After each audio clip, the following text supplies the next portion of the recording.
لێورە بۆچی کردبوونەتەوە؟ والله قلت بنا في سبيل حقوق خمان بارينا حقوق خمان كمواطن كطالب كخريجة لي عراق عظيمة حقوق خمان شوي من فنجاء صالي مخونستن وشكدي بردي من يسار وبباري وبدبختي ومسؤوليات ودوام وبار هستليان وبار دوام مش كردنا وبارالاين يعني قشتي وهش تعين اشتنا بكيمن يا في سبيل تعين بويمن باشە بۆچی دان بە کۆلێژەکەتان نانرێت؟ بۆچی دانیان پیان نادرێت کۆلێژەکەتان؟ بۆچی هەلی دامەزراندن بۆ ئێوە نییە؟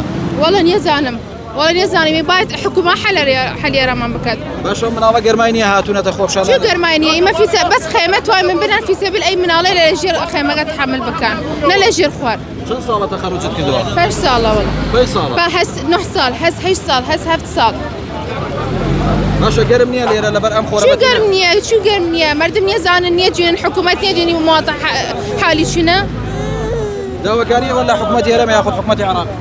والله لحركة حلي بكدن حركة بحلي بكدي ما ممنوني من بس حلي رمان بكد